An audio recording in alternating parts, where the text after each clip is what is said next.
welcome to the Werewolf by Night bonus show. This is a show we make each and every week for our patrons. And this, normally what we do, we go through a movie, we talk about what we've been reading, and this episode is no different. We are going to be going through and talking about the film The Werewolf from 1956. Matt's got something that he's going to talk about reading, one of his Kickstarters that he hasn't gotten to yet, right? Yes, sir. And then, I'm going to talk about a book that is a history of Swampmen in comics that was put out by Tomorrow's Press, I think about 7 years ago, I think. So, what we've been doing recently, which I really like, and Matt, I think you like it too, is that the movie that we have been choosing for our bonus show, we've been doing a watch along on our Discord. And it's super fun. I really love doing it that way. I hope we continue. I plan to as well. Yeah. And we'll figure out how a way to do that when we move into season 4, when we reboot and we are the Bronze Age monsters, because we have a lot of satanic movies to watch. Yes, we do. So I'm really, really excited about that. But yeah, it was a lot of fun to watch The Werewolf. I had seen it right around, I don't know, probably the beginning of the pandemic, maybe like into 2020. And I liked it. I thought it was okay. I liked watching it again with a more critical eye, because I think there's parts of this film that are really, really great. And I'm also very curious. I can't wait to talk with you about it, about why it's not a great movie. Yeah, that definitely was a recurring theme when we were watching it together on the Discord. Was like, I think you were the first person that said, like, this is almost a great movie. Like, it's so close. The cinematography is gorgeous. Like, there's times when you're in this small little town and there's like some kind of shot, a tracking shot, and you're like, this almost looks like Touch of Evil or something like that, but not in Mexico. And it's beautifully lit and staged and everything else. And then the story just doesn't serve it, or the pacing, or. Yeah, it was really strange. So this is a film. This film was shot on location in the San Bernardino National Forest, and it says that I think that the town that it takes place, Mountain Crest, is actually the town of Big Bear Lake. Oh, and says it's located on Big Bear Lake itself. And but I guess another film historian here in my notes says that places the location at Fawnskin, also on Big Bear Lake. So that is the lake, but they're trying to figure out which town it was actually in. There are a lot of there are numerous scenes that are shot like on the South Shore. There's a thing called Bertha Park in the background that is part of Big Bear Lake. All the town locations are in Big Bear Village. You can see kind of the old Rexall drugstore. There's other things. And that's one of the things that I really loved about this movie, is that it was shot on location. This isn't, this isn't Griffith Park. This isn't it's amazing that way. And it really shows. And I think when we were doing our watch along, Josh was telling us that it's the same cinematographer that did like King Kong. Oh, that's right. So, I mean, the people that worked on this film are, they're very, very competent. It's, I don't know. I guess you could say, so this is a science werewolf thing. Basically, starts off with, this guy going into a bar and, obviously in distress. He leaves and starts to get rolled. Some guy starts mugging him, and then he ends up changing into a werewolf and murdering this guy. Well, and first he's asking people, do you know who I am? Yeah. Do you know my name? Like, that's right. Which is a cool start to a film, right? I mean, you were both huge noir fans. Like, any noir story that starts off with a guy saying, like, I woke up in a toilet stall with a 45 in my hand and blood on my shirt, like trying to put it together. Like, I love that. I'm a sucker for that. Yeah. So it's really cool. And this is a very small town. Everyone knows each other. So everyone just calls each other by their first names. Yep. Everyone knows the operator and the sheriff. And so, we kind of realize that the main guy who is the werewolf was experimented on by these two doctors, And they were trying to, I don't know, what were they trying to do? Make the perfect man kind of thing? To make a human that could survive a bomb, a nuclear war, essentially. Yeah. Yeah. But the side effect is lycanthropy. Yes. So it's not a perfect process. And amnesia, apparently. Yeah, and so yeah, he definitely does have amnesia. The thing that's interesting about this film, and I think this is one of the flaws that we noticed, aside from the story being very slight, he's a science werewolf. He was experimented on. He's kind of found himself in this small mountain town. He kills one person in the beginning, and then the rest of the film is him just kind of running away from posses. There's no stakes. All the performances in this film are very subdued. Yeah. Everyone is almost kind of whispering their lines. Everyone's on NyQuil. Yeah. Everyone is really kind of sedated and strange. So it's so weird. It's such a great example of how the technical side of this film is amazing, from, like you were saying, cinematography, direction, the werewolf makeup, the transformations, they're top fucking notch. Like way better than a lot of the other films that we've talked about. Yeah. And even in the 70s, even 20 years later. Yeah. I mean, it's just, so I really recommend watching it for that. It's not long. It's like an hour and 20 minutes. You can find it on, I think we watched it on archive.org. Archive.org. Yeah. And you can watch a pretty decent version of it on there for free. And I really would, because there's lots of really good things about this, but it's a really interesting example of how you can bring all these artists and craftsmen together to make this amazing film. But if it doesn't have a compelling narrative or a compelling story, or a director who can get compelling performances out of his actors, you don't have a movie at all. Yeah, it's a bunch of pieces. Yeah. So I think it's such an interesting example of that. I think it's worth watching. It's a Death Star Lego without the instructions. Yeah. Yeah, it was frustrating because, I mean, that's what we just kept commenting on, was like, this is like almost great. It's almost amazing. Frustrating. And I agree with you that like having that location stuff is such a charming thing. The same way that we liked, what was that silent film that we watched where it was just cool to see the timber industry in like Canada, like being captured. I can't remember the name of that film, but I can never remember the name either, but yeah, I loved it. Yeah. But anytime there's something on location like that and it's capturing a moment in time and place, I'm always Wolf Blood. Wolf Blood. Thank you. Wolf Blood. Yes. But yeah, this one had all the pieces, great makeup. I just kind of kept checking out because the most interesting thing to me, I guess, is just that I'm into horror as a commentary on what's going on sociologically. So like post, Hiroshima, we were really in that science place. Horror films got really unpopular from 45 up to this point. I mean, things that were a mistake of science, Atom Age vampire, everything had to be whatever. And this is like the first, them and all the giant insects, all just tampering in God's domain stuff. Because we were rightfully scared that we were tearing open subatomic space by trying to kill other people on the planet. And this was kind of the first big signal back towards, it's still sciencey, very sciencey. Very sciencey. And they're doing it for a war-related science terror reason. But this is a signal shifting back towards horror, which happened after 10 years of science horror. So I think 2 years after this is when Horror of Dracula, which is Hammer's Dracula, came out, and that just, monsters were back, and they were back for a long time. But this is like interesting, just pivot point of like, we're just getting tired of giant grasshoppers, so let's do something more horrible, but we're not quite ready to just go back into gypsies.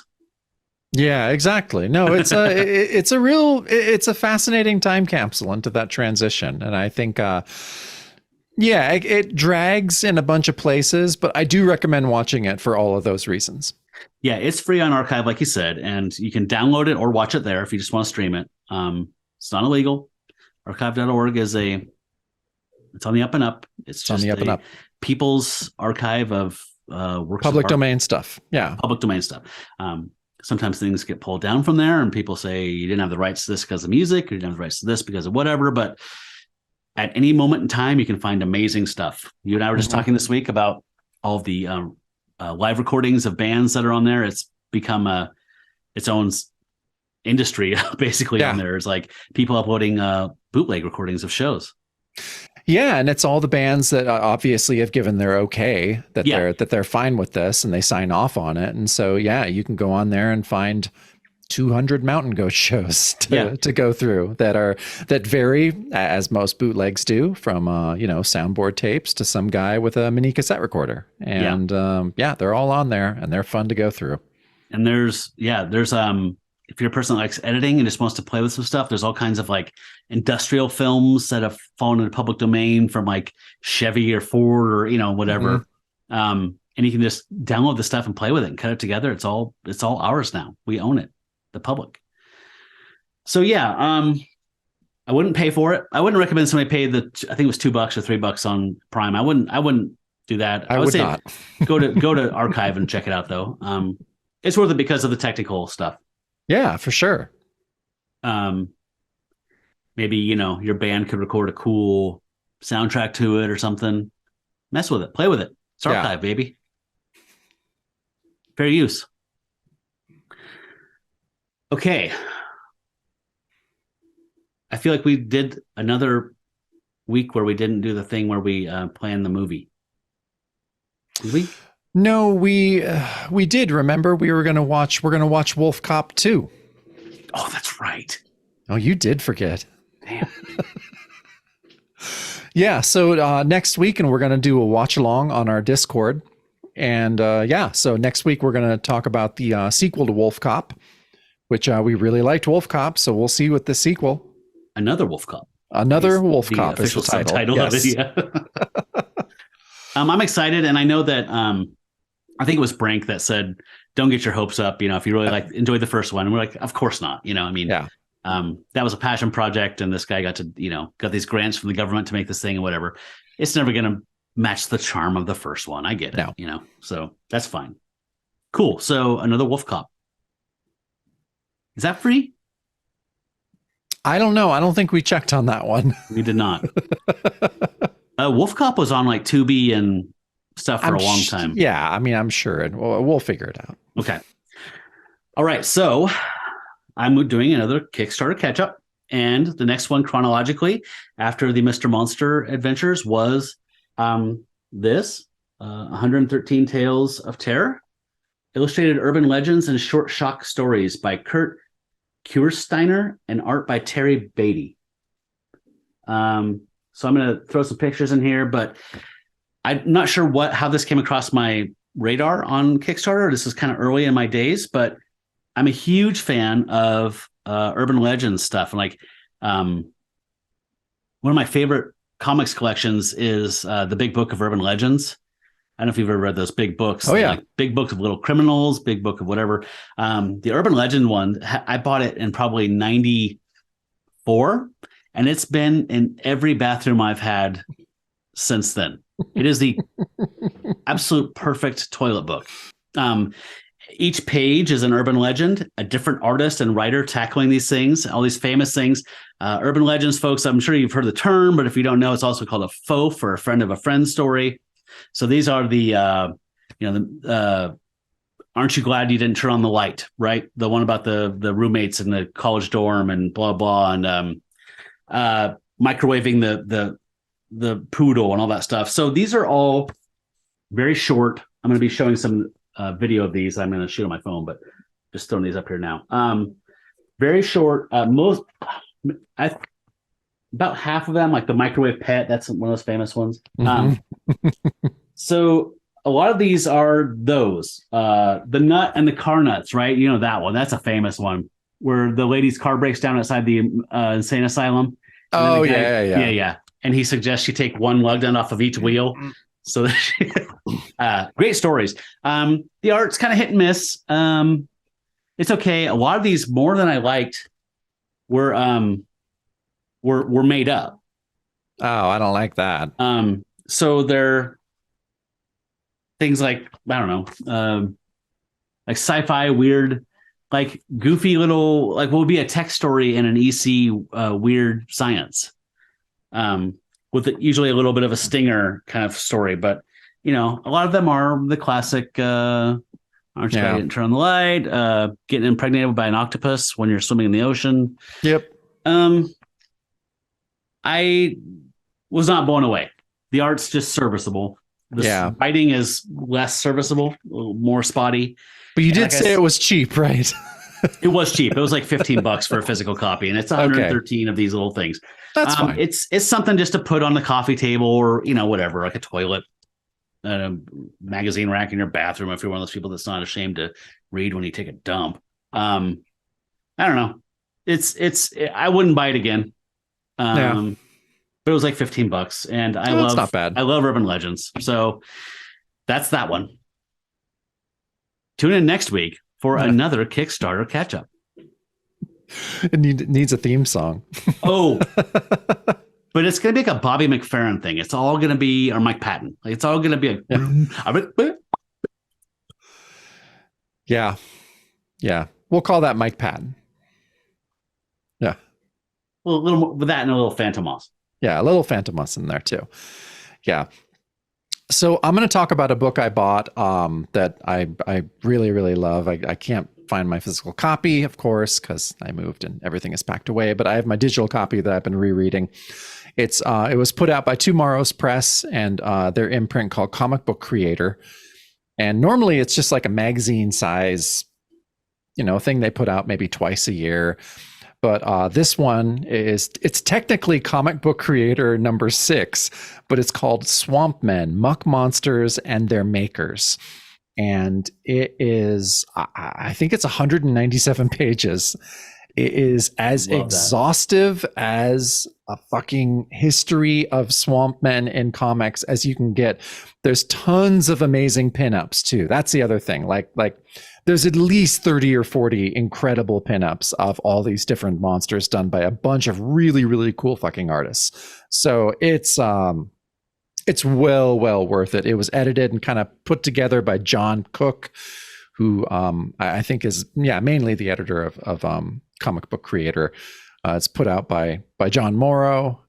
Tomorrow's puts out Alter Ego back issue. They do a lot of comics history stuff that I just love. And so I think it goes back. It starts off with Theodore Sturgeon's pulp story called It, that I think was published in 1940, that they kind of agree is where most of these swamp monsters were inspired from.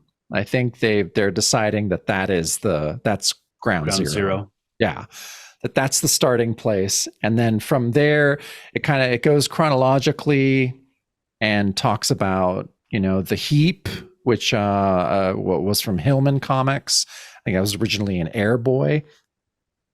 Goes on to, there were a bunch of different like weird little ones that were kind of between the Heap and the Glob, and just strange. Well, the Glob was Marvel. You know, the Glob fought Hulk and stuff like that. So that was kind of the first quasi Marvel swamp person before Man Thing. The Banner Hulk, not the Zemnu Hulk.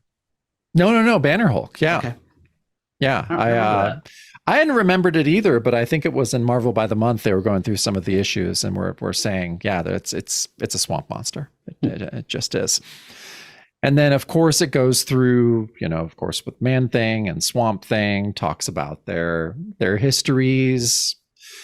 They kind of do what everyone knows now is, you know, Man Thing was published, I think, 2 months before the first Swamp Thing, but they were created basically at the same time, incubated in the same apartment. Yeah.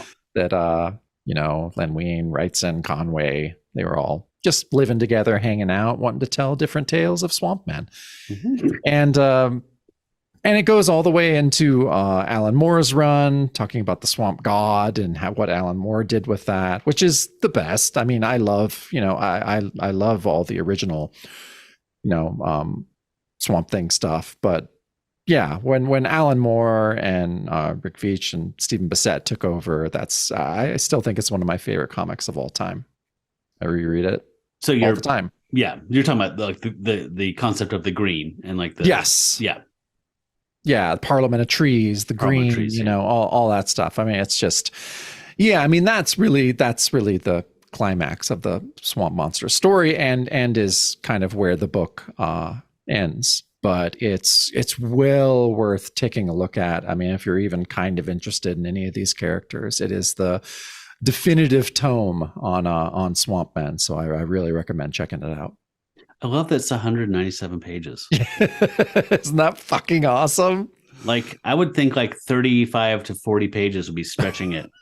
No, that's just on Swamp Thing. Damn. Yeah. No, it's awesome. Yeah, no, you shared that with me and I need to read it.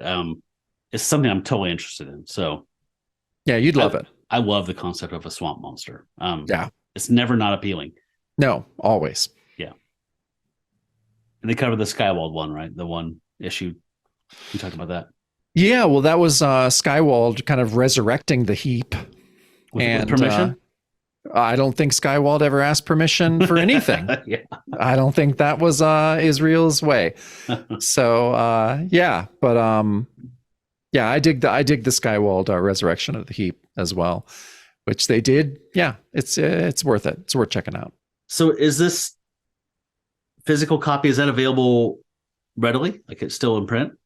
I think so. I'm hoping, you know, I checked not, you know, a couple months ago, so who knows? Yeah. I think it's still in print. Hopefully it hasn't, you know, gone out of print and people are now selling it for $300 or whatever. But you can always just buy the digital copy from Tomorrow's for not that much. Oh, cool. And if you can't find it, then you'd absolutely buy the digital copy. Tomorrow's publishing as a company has been hurting since the pandemic, and there's been a couple times where they're just like, I don't know if we're going to do it anymore. So anytime you can give your money to John Morrow and Roy Thomas and help them continue their historical publications is a worthwhile endeavor.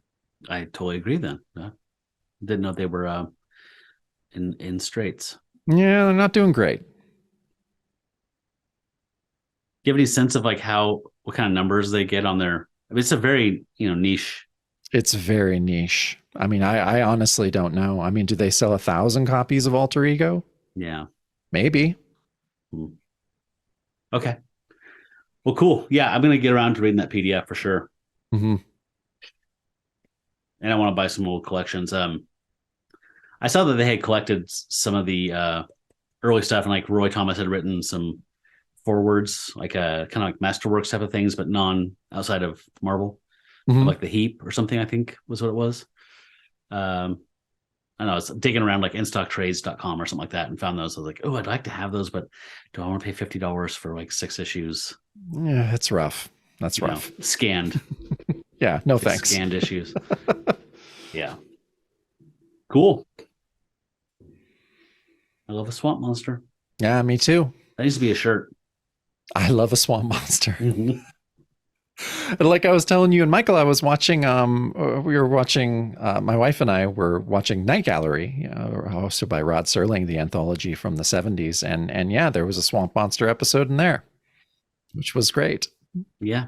And that came out, I think I checked the timeline. It came out like 6 months after Man Thing and Swamp Thing had happened. So I'm sure it was very influenced. So somebody was reading. Very influenced by that. Yeah. Is Solomon Grundy considered a swamp monster technically? Because he was. They talk about that in here. He is in here, but I don't think they consider him a swamp monster like Man Thing or Swamp Thing or the Heap. Yeah. But don't worry, it's addressed. Okay. Like some of the properties of like the dead wood and the muck, like were absorbed. I mean, it's form, right? So yeah, it's been a long time. There's an argument. Okay. Cool. Well, right on. Yeah. So that is our bonus show for this week. Yeah, stay tuned for next week. We're going to talk about Wolf Cop. We're going to talk about some more stuff we're reading. And yeah, this is just us winding down The Werewolf by Night bonus show will be rebranding next year and starting our Bronze Age Monsters bonus show. So, yeah, we only got 4 or 5 of these left. No. Wow, it's weird. Hopefully, I won't be in my parents' house. Any of the other ones. I hope not. I don't want to be in my parents' house. No, no one does. Okay. All right, so yes, from us to you, may your fur never bristle in the moonlight. Stay furry, friends. That's the bonus show. Right there. Nailed it.